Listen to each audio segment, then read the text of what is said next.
Class 12th वालों जरा ध्यान से सुनना। अगर आप 2027 के बोर्ड एग्जाम में हिस्ट्री में 90% से ऊपर अंक लाना चाहते हो तो ये वीडियो केवल आपके लिए है। आज के क्लास में मैं आप सभी को हिस्ट्री के मोस्ट इंपॉर्टेंट ऑब्जेक्टिव क्वेश्चन के साथ साथ 90% से ऊपर अंक कैसे लाया जा सकता है 2027 के बिहार बोर्ड एग्जाम में, ये दोनों बातें बताऊंगा। अगर आप 2027 के बोर्ड एग्जाम में हिस्ट्री में इतिहास में 90% से ऊपर अंक लाना चाहते हैं तो आपको एक छोटा सा काम करना पड़ेगा, वीडियो को पूरा देखना पड़ेगा। एक सबसे जरूरी बात, मैं आप सभी को जितना भी क्वेश्चन दिखाऊंगा सभी क्वेश्चन एवं उनके उत्तर को आपको ध्यान से देखना है ना, क्योंकि सभी क्वेश्चन 2027 के लिए बहुत ही ज्यादा इंपॉर्टेंट है। तो चलिए हम सभी क्लास को शुरू करते हैं। समय भी हम सभी के पास ज्यादा नहीं है मेरे भाई, ठीक है। आप सभी एक एक करके क्वेश्चन को ध्यान से देख लो, क्लास में ही आप सभी को सभी प्रश्न एवं उत्तर याद हो जाएंगे, ठीक है। देखो, सबसे पहला प्रश्न है, सिंधु घाटी सभ्यता में विशाल स्नानघर के अवशेष कहाँ से प्राप्त हुए हैं? ठीक है, एक छोटा सा प्रॉब्लम है, मेरे घर के बगल में शादी वादी है, ठीक है। थोड़ा सा आवाज में आपको थोड़ा सा दिक्कत हो सकता है, आप सभी एडजस्ट कर लेना, ठीक है। मेरे घर के बगल में शादी है इसलिए, खैर कोई बात नहीं, आप सभी थोड़ा सा एडजस्ट कर लेना और अच्छे से पढ़ाई कर लो मेरे भाई, ठीक है। सिंधु घाटी सभ्यता में विशाल स्नानघर के अवशेष कहाँ से प्राप्त हुए हैं? ठीक है, मैं आप सभी को कहीं पर भी बता दूंगा कि 90% अंक कैसे लाया जा सकता है 2027 के बोर्ड एग्जाम में, इसलिए वीडियो को पूरा देखना। और जितना भी क्वेश्चन दिखाऊंगा सभी क्वेश्चन को हो सके तो आप सभी अपने कॉपी में नोट कर लेना मेरे भाई। टॉप ऑब्जेक्टिव क्वेश्चन मैं आप सभी को दिखा रहा हूं, है ना। चलिए, सिंधु घाटी सभ्यता में विशाल स्नानघर के अवशेष कहां से प्राप्त हुए हैं? तो आप सभी को याद रखना है मोहनजोदड़ो से। कहां से? मोहनजोदड़ो। ऑप्शन नंबर बी यहां पर सही आंसर हो जाएंगे, ठीक है। ध्यान से देखो, याद कर लो, दिमाग में फिट कर लो, और कुछ नहीं कहना चाहूंगा आप सभी को, ठीक है।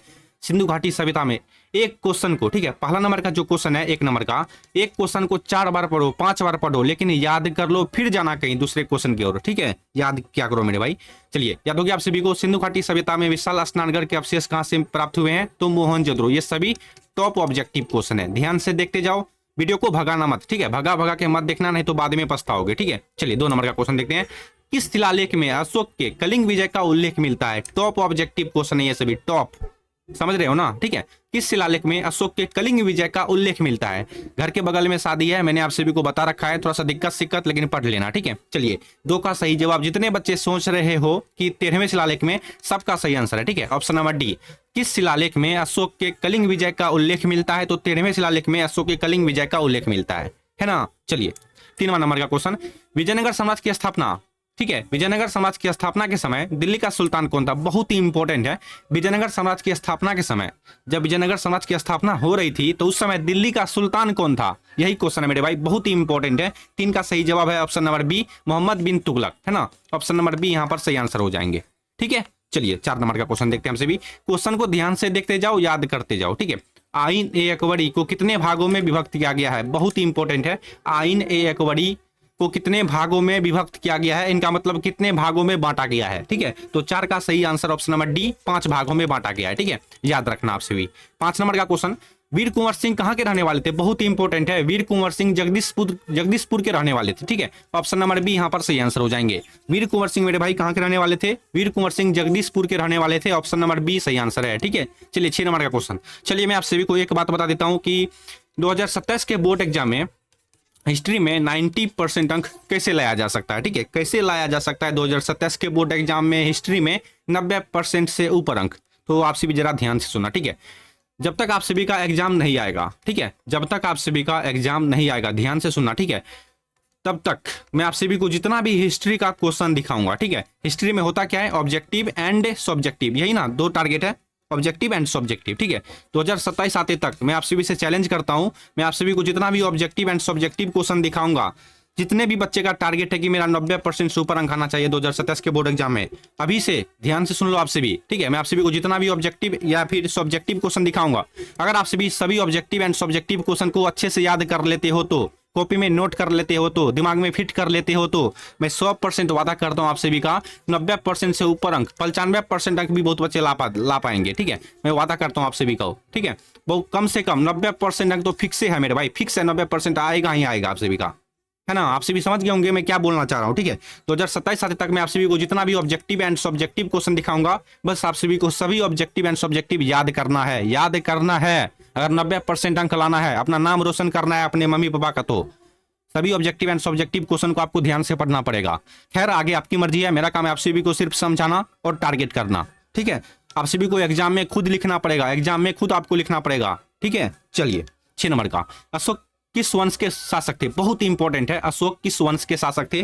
तो 6 का सही answer option number B, Maurya वंश के शासक थे, ठीक है। ऑप्शन नंबर बी यहाँ पर सही आंसर है, ठीक है। अशोक किस वंश के शासक थे? ऑप्शन नंबर बी यहाँ पर सही आंसर है। 7 नंबर में पाटलिपुत्र नगर की स्थापना उदयन ने किस नदी के संगम पर की थी? बहुत ही इंपॉर्टेंट है, पाटलिपुत्र नगर की स्थापना उदयन ने किस नदी के संगम पर की थी? तो आप सभी को याद रखना है, गंगा नदी के संगम पर भी की थी, सोन भी, पुनपुन भी, यानी कि ऑप्शन नंबर डी यहाँ पर राइट आंसर है। आप सभी को एग्जाम में ऑप्शन में दिखाई देगा उपयुक्त सभी, तो आप सभी बेझिझक टिक मार देना, ठीक है। याद भी कर लो, पाटलिपुत्र नगर की स्थापना उदयन, ठीक है, उदयन ने किस नदी के संगम पर की थी? गंगा भी सही आंसर है, सोन भी सही आंसर है, पुनपुन भी सही आंसर है। कहीं कहीं पुनपुन नहीं देता है, तो सिर्फ वहां पर दे देगा ए और बी दोनों, और तीसरा ऑप्शन दे देगा सिर्फ ए, और चौथा ऑप्शन दे देगा इनमें से कोई नहीं। तो आप सभी को टिक मारना है ऑप्शन नंबर सी में, ए और बी दोनों में, है ना। देखो नहीं समझे आप सभी, फिर से समझो, ठीक है। पाटलिपुत्र नगर की स्थापना उदयन ने किस नदी के संगम पर की थी? एग्जाम में गंगा सोन ज्यादातर देता है, तो आप सभी को एग्जाम में ऑप्शन में दिखाई देगा, ऑप्शन नंबर ए में गंगा देगा, ऑप्शन नंबर बी में सोन देगा, और ऑप्शन नंबर सी में मेरे भाई,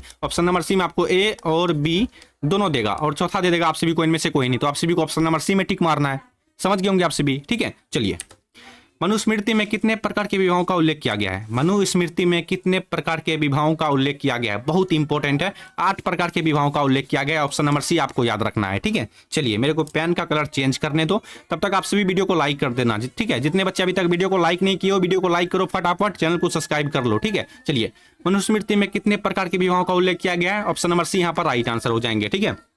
चलिए अगला क्वेश्चन देखते हैं हम सभी। मेरे घर के बगल में शादी है, आप सभी जानते हैं अभी शादी का सीजन चल रहा है, ठीक है। चलिए, बुद्ध के बचपन का क्या नाम था? बहुत ही इंपॉर्टेंट है, बुद्ध के बचपन का नाम था सिद्धार्थ, ठीक है। मैं आप सभी को एक बात बोलना भूल गया था, 2027 बोर्ड एग्जाम के लिए इनसे पहले एक हिस्ट्री का ऑब्जेक्टिव क्वेश्चन वाला वीडियो आ गया है, जितने बच्चे नहीं देखे वो जाकर के देख लेना। प्लेलिस्ट का लिंक आपको वीडियो के डिस्क्रिप्शन में मिल जाएगा, ठीक है। आप सभी टेलीग्राम चैनल को भी ज्वाइन कर लेना, वहां पर आप सभी को हर एक अपडेट मिलेगा कि कब क्लास होगा, कब क्लास नहीं होगा। और एक सबसे इंपॉर्टेंट बात, अगर आप सभी को कुछ पूछना है, ठीक है, कुछ पूछना है किसी भी सब्जेक्ट को लेकर के, तो आप हमें इंस्टाग्राम पे पूछ सकते हो मेरे भाई, इंस्टाग्राम पे पूछ सकते हो। इंस्टाग्राम का लिंक आपको डिस्क्रिप्शन में मिल जाएगा, आप सभी एक बार डिस्क्रिप्शन को जरूर जाकर के चेक करना, ठीक है। चलिए, बुद्ध के बचपन का नाम था सिद्धार्थ, ठीक है। ऑप्शन नंबर यहाँ पर देखो, ऑप्शन नंबर बी यहाँ पर सही आंसर हो जाएंगे, ठीक है। चलिए 10 नंबर में वेदों की संख्या कितनी है? वेदों की संख्या कितनी है? 3, 4, 5 या फिर 108? तो बताओ। देखो 10 का सही जवाब है ऑप्शन नंबर डी, ठीक है, 4 होगा मेरे भाई, ठीक है। कौन कौन सब? ऋग्वेद, सामवेद, यजुर्वेद, अथर्ववेद। समझे आप सभी? ऋग्वेद, सामवेद, यजुर्वेद, अथर्ववेद। अगर मेरे पास डिजिटल बोर्ड होता, डिजिटल बोर्ड आप सभी जानते होंगे, जो बड़े बड़े यूट्यूबर पढ़ाते हैं जिस पर, ठीक है। अगर मेरे पास डिजिटल बोर्ड होता तो मैं आप सभी को काफी अच्छे तरीके से समझा पाता, ठीक है। मेरे पास लैपटॉप है, एक छोटा सा माइक है, उसी से मैं आप सभी को पढ़ाता हूँ, ठीक है। अगर आप सभी सपोर्ट करोगे तो मैं आगे चल के हो सकता है मैं भी डिजिटल बोर्ड खरीद पाऊँ, ठीक है। चलिए, ये सभी आप पे डिपेंड है मेरे भाई। वेदों की संख्या कितनी है? तो आप सभी को याद रखना है 4, ऑप्शन नंबर बी यहाँ पर सही आंसर है, ऋग्वेद, सामवेद, यजुर्वेद, अथर्ववेद, ठीक है। चलिए 11 नंबर में कुतुब मीनार का निर्माण किसने शुरू किया था? बहुत ही इंपॉर्टेंट है, बहुत ही, ठीक है। कुतुब मीनार का निर्माण किसने शुरू किया था? तो देखो 11 का सही answer option number A, Qutubuddin Aibak ने किया था, ठीक है। ऑप्शन नंबर ए यहाँ पर सही आंसर है। कुतुब मीनार का निर्माण किसने शुरू किया था? Option number A, Qutubuddin Aibak ने शुरू किया था, ठीक है। चलिए 12 नंबर का क्वेश्चन, विजयनगर का महानतम शासक कौन था? मेरे भाई सभी क्वेश्चन को अच्छे से याद कर लो, ठीक है। विजयनगर का महानतम शासक कौन था? बताओ। वीर नरसिंह या फिर कृष्णदेव राय, अच्युत देव राय, सदाशिव राय? तो देखो 12 का सही जवाब, जितने बच्चे सोच रहे हो, ऑप्शन नंबर बी कृष्णदेव राय, सबका सही आंसर है, ठीक है। विजयनगर का महानतम शासक कौन था? कृष्णदेव राय था, ठीक है। 13 नंबर में ताजमहल का निर्माण किसने करवाया था? ताजमहल का निर्माण शाहजहां ने करवाया था अपने बेगम की यादों में, ठीक है। ऑप्शन नंबर डी यहाँ पर सही आंसर हो जाएंगे, याद रखिएगा आप सभी। ताजमहल का निर्माण किसने करवाया था? शाहजहां ने करवाया था। आप सभी को मैं एक HW होमवर्क देता हूं, आप सभी ये बताना मेरे को कमेंट करके कि शाहजहां की पत्नी का क्या नाम थे, ठीक है। शाहजहां की जो वाइफ थे उनका क्या नाम था? बहुत बच्चे नहीं जानते हैं, जितने बच्चे जानते हो बस कमेंट कर देना मेरे भाई, ठीक है। चलिए 14 नंबर में पानीपत का द्वितीय युद्ध कब हुआ था? पानीपत का प्रथम युद्ध हुआ था 1526 में, और द्वितीय युद्ध हुआ था 1556 में, ठीक है। दोनों में से कोई एक क्वेश्चन 2027 के बोर्ड एग्जाम में फंसेगा ही फंसेगा, ठीक है। चलिए पानीपत का द्वितीय युद्ध, क्वेश्चन को आपको ध्यान से देखना, यहाँ पर पूछ रहा है द्वितीय युद्ध, अगर पूछे प्रथम युद्ध, ठीक है, अगर पूछे प्रथम युद्ध आप सभी को याद रखना है 1526 में। अगर पूछे द्वितीय युद्ध कब हुआ था तो 1556 में। ठीक है, चलिए 15। भारत का अंतिम मुगल सम्राट कौन था? तो बहादुर शाह जफर था। ठीक है, ऑप्शन नंबर डी यहाँ पर सही आंसर है। 15 का सही जवाब ऑप्शन नंबर डी हो जाएगा। ठीक है, चलिए 16 नंबर में देखते हैं क्या है। हम्पी नगर किस साम्राज्य से जुड़ा है? हम्पी नगर जो है वो किस साम्राज्य से जुड़ा है मेरे भाई, बताओ। देखो 16 का सही जवाब है ऑप्शन नंबर ए, विजयनगर साम्राज्य से जुड़ा हुआ है। ठीक है, 16 का सही जवाब ऑप्शन नंबर ए हो जाएगा। ठीक है, चलिए 17 नंबर में वास्को डी गामा भारत कब पहुंचा था? बहुत ही इंपॉर्टेंट है, बहुत ही इंपॉर्टेंट है। ठीक है, बहुत बच्चे यहाँ पर क्या गलती करते हैं और बहुत सारे टीचर भी गलती करते हैं जो कि आपको नहीं करना है। ठीक है, देखो वास्को डी गामा भारत कब पहुंचा था? बहुत सारे टीचर क्या बताते हैं? 17 मई होगा। ठीक है, 17 मई होगा, लेकिन 17 मई नहीं होगा, 20 मई 1498 होगा। ठीक है, ऑप्शन नंबर बी सही आंसर है। 17 का सही जवाब ऑप्शन नंबर बी, 20 मई 1498 में। ठीक है, वास्को डी गामा भारत कब पहुंचा था? तो ऑप्शन नंबर बी, 20 मई 1498। बहुत सारे टीचर क्या गलती करते हैं? 17 मई बताते हैं, जो कि गलत है। ठीक है, आपको याद रखना है 20 मई 1498 को। ठीक है, चलिए अगला क्वेश्चन देखते हैं। 18 नंबर में क्या क्वेश्चन है? भारत में रेलवे की शुरुआत कब हुई थी? बहुत इंपॉर्टेंट है, भारत में रेलवे की शुरुआत कब हुई थी? ठीक है, देखो 18 का सही आंसर आपको याद रखना है 1853 में। ठीक है, 1853 में भारत में रेलवे की शुरुआत हुई थी। ठीक है, 19 नंबर में भारतीय राष्ट्रीय कांग्रेस की स्थापना कब हुई थी? भारतीय राष्ट्रीय कांग्रेस की स्थापना कब हुई थी? तो 19 का सही आंसर ऑप्शन नंबर 1885 में। ठीक है, 1885 में भारतीय राष्ट्रीय कांग्रेस की स्थापना हुई थी। याद हो गया मेरे भाई? ठीक है, कितने बच्चे को 1 नंबर से लेकर के 19 नंबर तक का क्वेश्चन याद हो चुका है? आपसे भी अपना नाम कमेंट बॉक्स में एक बार टाइप करना, मैं देखना चाहता हूँ कितने बच्चे को मेरे द्वारा बताए गए तरीके से याद होता है। ठीक है, भारतीय राष्ट्रीय कांग्रेस की स्थापना कब हुई थी? 1885 में। और 18 नंबर में क्या क्वेश्चन था? भारत में रेलवे की शुरुआत कब हुई थी? 1853 में। ठीक है, और 19 नंबर में भारतीय राष्ट्रीय कांग्रेस की स्थापना 1885, option number a perfect answer है। ठीक है, आप सभी चैनल को सब्सक्राइब 100% कर लेना। 2027 तक मेरा टारगेट है सभी बच्चों का 400 प्लस मार्क्स लाना। ठीक है, चलिए 20 नंबर में असहयोग आंदोलन किस वर्ष शुरू हुआ था? असहयोग आंदोलन बताओ। देखो 20 का सही जवाब ऑप्शन नंबर बी, 1920 में हुआ था। ठीक है, 1920 में असहयोग आंदोलन शुरू हुआ था। ठीक है, याद रखो, दिमाग में फिट कर लो। ठीक है, गांधी जी सविनय अवज्ञा आंदोलन कब शुरू किया था? यहाँ देखो मेरे भाई, गांधी जी ने सविनय अवज्ञा आंदोलन कब शुरू किया था? बताओ। 1930 में है ना, 1930 या फिर 1920? 1920 में। देखो मेरे भाई, मैंने आप सभी को अभी जस्ट बताया था 1920 में असहयोग आंदोलन शुरू हुआ था। ठीक है, और 21 नंबर में है गांधी जी ने सविनय अवज्ञा आंदोलन कब शुरू किया था? तो 1930 होगा। ठीक है, यहाँ देखो ऑप्शन नंबर बी यहाँ पर सही आंसर हो जाएंगे। ठीक है, मेरे को पानी पीने दो, मेरा गला सूख गया मेरे भाई। यहाँ पर हो जाएगा ऑप्शन नंबर बी। ठीक है, चलिए 21 का सही जवाब ऑप्शन नंबर बी हो जाएगा। मेरे को पानी पीने दो 1 मिनट। चलिए मैंने पानी पी लिया, आप सभी भी पानी पी लो, वीडियो को रोक लो, अच्छे से नोट कर लो दिमाग में। ठीक है, हो सके तो कॉपी में नोट कर लेना मेरे भाई, कॉपी में नोट कर लेना। ठीक है, और आपको मैंने आप सभी को बता रखा है कि 90% अंक कैसे लाना है 2027 के बोर्ड एग्जाम में। ठीक है, 2027 आते तक मैं आप सभी को जितना भी ऑब्जेक्टिव सब्जेक्टिव दिखाऊंगा, सभी क्वेश्चन आपको याद करना है मेरे भाई। 100% आपका 90% से ऊपर मार्क्स आएगा ही आएगा। ठीक है, राइटिंग भले ही आपका खराब हो फिर भी चलेगा, लेकिन मैं आप सभी को जो पढ़ाऊंगा वही क्वेश्चन पूछेगा मेरे भाई, वही क्वेश्चन पूछेगा। ठीक है, सभी क्वेश्चन को अच्छे से याद करो। ठीक है, हर एक सब्जेक्ट का। ठीक है, नहीं समझे आप सभी? देखो ये चैनल जो है रुचि बिहार क्लासेस, यहाँ देखो मैं लिख देता हूँ आप सभी को, रुचि बिहार क्लासेस, आप सभी समझ गए होंगे। ठीक है, रुचि बिहार क्लासेस, यहाँ पर देखो लोगो भी लगा हुआ है, रुचि बिहार क्लासेस। इस पर केवल आर्ट्स का, ठीक है, आर्ट्स का ही पढ़ाई होता है, जिसमें आप सभी को objective and subjective total subject का देखने के लिए मिलता है, केवल ऑब्जेक्टिव एंड सब्जेक्टिव। ठीक है, चलिए 22 नंबर में क्या है देखते हैं। जय हिंद का नारा किसने दिया था? जय हिंद का नारा किसने दिया था? भगत सिंह, चंद्रशेखर आजाद, जवाहरलाल नेहरू, सुभाष चंद्र बोस। ठीक है, तो देखो जय हिंद का नारा दिया था चंद्रशेखर आजाद ने। ठीक है, 22 का सही आंसर है ऑप्शन नंबर, एक मिनट मेरे को सस्पिशन हो रहा है मेरे भाई। देखो 22 का सही जवाब होगा, एक सेकंड। ठीक है, मैं आप सभी को बता देता हूं। ठीक है, 22 का सही जवाब होगा option number D, Subhash Chandra Bose ने। ठीक है, सॉरी यहाँ पर थोड़ा सा मेरे से मिस्टेक हो गया था। जय हिंद का नारा किसने दिया था? जय हिंद का नारा दिया था सुभाष चंद्र बोस ने। ठीक है, और करो या मरो का नारा किसने दिया था? ये आप सभी को कमेंट बॉक्स में बताना है। ठीक है, करो या मरो का नारा किसने दिया था? ये आप सभी को कमेंट बॉक्स में बताना है। ठीक है, और यहाँ पर देखो 22 नंबर में जो क्वेश्चन है, जय हिंद का नारा किसने दिया था? जय हिंद का नारा सुभाष चंद्र बोस ने दिया था, जो कि 22 का सही आंसर है ऑप्शन नंबर डी। ठीक है, चलिए 23 नंबर में देखते हैं। संविधान सभा के अध्यक्ष कौन थे? संविधान सभा के अध्यक्ष थे डॉक्टर राजेंद्र प्रसाद। ठीक है, 23 का सही जवाब option number A, doctor Rajendra Prasad हो जाएंगे। ठीक है, चलिए 24 नंबर में हरप्पा किस नदी के किनारे स्थित है? हरप्पा जो है वो रावी नदी के किनारे स्थित है। लोथल शायद भोगवा नदी के किनारे। ठीक है, लोथल जो है मेरे भाई, लोथल जो है वो भोगवा नदी के किनारे स्थित है। ठीक है, भोगवा, याद रखना आपसे भी दोनों में से कोई एक क्वेश्चन पूछेगा ही पूछेगा। हड़प्पा किस नदी के किनारे स्थित है? हड़प्पा रावी नदी के किनारे स्थित है, ठीक है। 24 का सही आंसर ऑप्शन नंबर डी। और लोथल भोगवा नदी के किनारे स्थित है, ठीक है। अर्थशास्त्र के लेखक कौन है? अर्थशास्त्र के लेखक, ये तो प्रत्येक साल पूछता है। अर्थशास्त्र के लेखक कौटिल्य, जिनको हम सभी चाणक्य के नाम से भी जानते हैं, ठीक है। ऑप्शन नंबर सी यहाँ पर सही आंसर है, ठीक है। चलिए देखो 26 में, महाभारत की रचना किस भाषा में हुई है? महाभारत की रचना सबको मालूम है संस्कृत भाषा में हुई है, ठीक है। ऑप्शन नंबर ए राइट आंसर है। 27 नंबर में, श्वेतांबर एवं दिगंबर का संबंध किस धर्म से है? श्वेतांबर एवं दिगंबर का संबंध जो है वो किस धर्म से है, ये आपको कमेंट बॉक्स में बताना है। नहीं मालूम है तो आपसे भी जान लो, जैन धर्म से संबंधित है, ठीक है। ऑप्शन नंबर बी यहाँ पर सही आंसर है। 28 सांची का स्तूप किसने बनवाया था? सांची का स्तूप सम्राट अशोक ने बनवाया था, आपको याद रखना है। ऑप्शन नंबर ए राइट आंसर है, ठीक है। 29 नंबर में, इब्न बतूता ने अपनी यात्रा का विवरण किस भाषा में लिखा था? इब्न बतूता ने अपनी यात्रा का विवरण जो है वो किस भाषा में लिखा था? फारसी, उर्दू, अंग्रेजी, अरबी? बताओ मेरे भाई। देखो 29 का सही आंसर आप सभी को याद रखना है, अरबी भाषा में लिखा था, ठीक है। Option number D. 30 नंबर में, कॉर्नवालिस कोड कब बना था? कॉर्नवालिस कोड कब बना था? तो 30 का सही आंसर जितने बच्चे सोच रहे हो 1793 में, सबका राइट आंसर है, ठीक है। कॉर्नवालिस कोड कब बना था? 1793 में बना था, ठीक है। 31 ऋग्वेद काल के सबसे प्रमुख देवता कौन थे? ऋग्वेद काल के सबसे प्रमुख देवता थे इंद्र। बहुत सारे टीचर और बच्चे दोनों गलती करते हैं, लेकिन आपको नहीं करना है। 2027 में इसी को मान्यता दी जाएगी। ऋग्वेद काल के सबसे प्रमुख देवता कौन थे? इंद्र थे, ठीक है। चलिए 31 का राइट आंसर आप सभी को याद हो गया। 32 मुस्लिम लीग की स्थापना किस वर्ष हुई थी? बहुत ही इंपॉर्टेंट है ये सभी क्वेश्चन। मुस्लिम लीग की स्थापना किस वर्ष हुई थी? तो 32 का सही आंसर ऑप्शन नंबर बी 1906 में, ठीक है।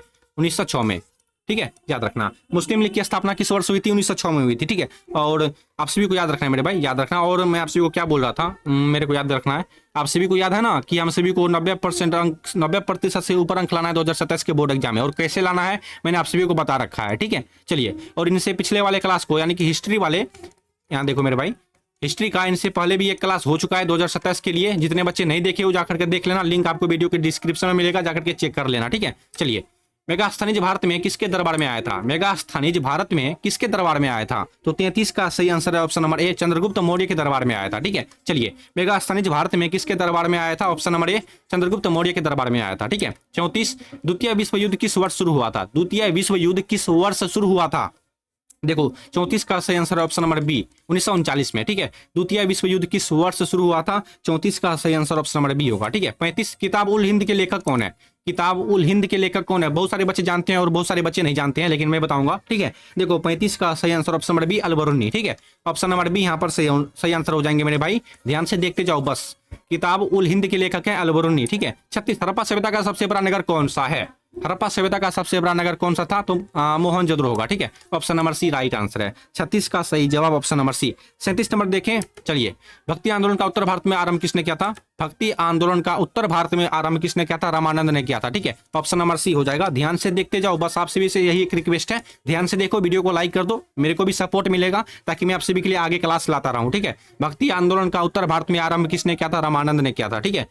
जलियांवाला बाग हत्याकांड कब हुआ था? बहुत ही डेंजरस क्वेश्चन है ये सभी क्वेश्चन, इंपॉर्टेंट है, VBI ऑब्जेक्टिव क्वेश्चन है ये सभी क्वेश्चन मेरे भाई। सभी क्वेश्चन मैं आप यहाँ देखो, मैं आप सभी को लिख देता हूँ ताकि सभी बच्चे अच्छे से समझ पाए, ठीक है। ये सभी क्वेश्चन VBI क्वेश्चन है, ठीक है, जो कि प्रत्येक साल पूछा जाता है। जलियांवाला बाग हत्याकांड कब हुआ था? एग्जाम में, ठीक है।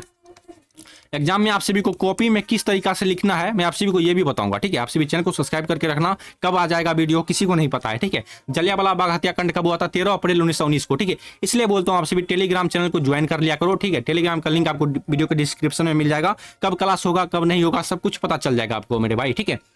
और इंस्टाग्राम पर भी जाके फॉलो करना, ठीक है, जितने भी भाई एवं बहन देख रहे हो। जलियांवाला बाग हत्याकांड कब हुआ था? 13 अप्रैल 1919 को, ठीक है। चलिए, वैसे आप सभी सर्च करोगे इंस्टाग्राम पे भी रुचि बिहार क्लासेस तो आ जाएगा, ठीक है। 39 बंगाल का विभाजन किस वर्ष हुआ था? बंगाल का विभाजन हुआ था 1905 में, है ना। 39 का सही आंसर ऑप्शन नंबर बी 1905 में होगा, ठीक है। 1905 में। और मुस्लिम लीग की स्थापना कब हुई थी? 1906 में हुई थी, ठीक है। बंगाल का विभाजन हुआ था 1905 में और मुस्लिम लीग की स्थापना कब हुई थी? 1906 में, ठीक है। चलिए, विजयनगर समाज का प्रथम राजवंश कौन सा था? विजयनगर साम्राज्य का प्रथम राजवंश कौन सा था? तो बताओ। देखो 40 का सही आंसर ऑप्शन नंबर सी संगम वंश, ठीक है, याद रखना। विजयनगर साम्राज्य का प्रथम राजवंश कौन सा था? संगम वंश, ठीक है। 41 साबरमती आश्रम से दांडी की दूरी तय करने में गांधी जी को कितने दिन लगे थे? क्वेश्चन बहुत ही इंपॉर्टेंट है, बहुत ही इंपॉर्टेंट है मेरे भाई। टेस्ट एग्जाम में, फाइनल एग्जाम में, हर एक जगह ये क्वेश्चन पूछा जाता है, 10th क्लास और 12th क्लास दोनों में, ठीक है। साबरमती आश्रम से दांडी, ठीक है, साबरमती, क्वेश्चन को ध्यान से पढ़ो, साबरमती आश्रम से दांडी की दूरी, ठीक है, साबरमती आश्रम से दांडी की दूरी तय करने में गांधी जी को कितने समय लगे थे? 24 दिन का समय लगा था, ठीक है। तो ऑप्शन नंबर बी यहां पर सही आंसर हो जाएंगे। साबरमती आश्रम से दांडी की दूरी तय करने में, क्वेश्चन क्या है, साबरमती आश्रम से दांडी की दूरी तय करने में गांधी जी को कुल मिलाकर के 24 दिन लगे थे। ऐसे मानो कि मिला जुला करके 1 महीना लग गया था, ठीक है। 24 दिन वैसे तो 30 दिन होता है 1 महीना में, ठीक है। चलिए अगला क्वेश्चन, कितने बच्चों को एक क्वेश्चन मालूम है, मैथ का क्वेश्चन, ठीक है, मैथ का क्वेश्चन मैं आपसे भी से पूछ रहा हूँ। जब मैं ऑफलाइन पढ़ा रहा था छोटे क्लास के बच्चे को, 8 क्लास के बच्चे को, मेरे मन में एक क्वेश्चन आया था, ठीक है, किताब में एक क्वेश्चन आया था। क्या क्वेश्चन था मेरे को याद नहीं आ रहा है। एक लीप ईयर, ठीक है, लीप ईयर, कितने बच्चे को मालूम है कि लीप ईयर, ठीक है, लीप ईयर क्या होता है, लीप ईयर, ठीक है, कितने बच्चे को मालूम है लीप ईयर क्या होता है, लीप ईयर, ठीक है, YEAR, लीप ईयर क्या होता है, ठीक है, प्रत्येक 4 साल में, ठीक है, 4 वर्ष के बाद एक लीप ईयर आता है मेरे भाई, ठीक है। नहीं समझे आपसे भी फिर से समझाता हूँ, ठीक है। देखो फरवरी वाले महीने में अभी फिलहाल में 28 दिन लगता है, ठीक है, 28वां महीना लगता है, लेकिन हर एक 4 साल के बाद 29वां महीना लगता है एक फरवरी वाले महीने में, ठीक है, उसी को बोलते हैं लीप ईयर, ठीक है। एक साल में कुल मिलाकर के टोटल कितना दिन होता है, 365 दिन होता है, ठीक है। जब लीप ईयर होगा तो कुल मिलाकर के आप सभी को 366 दिन देखने के लिए मिल जाएगा। समझ गए होंगे आप सभी जो बच्चे मैथ में तेज हैं, ठीक है। चलिए आप सभी को 42 नंबर का प्रश्न याद हो गया। पर्याय पर 42 नंबर का क्वेश्चन ध्यान से देख लो, पर्याय पर शासित की रचना किसने की थी, पर्याय पर शासित की रचना किसने की थी?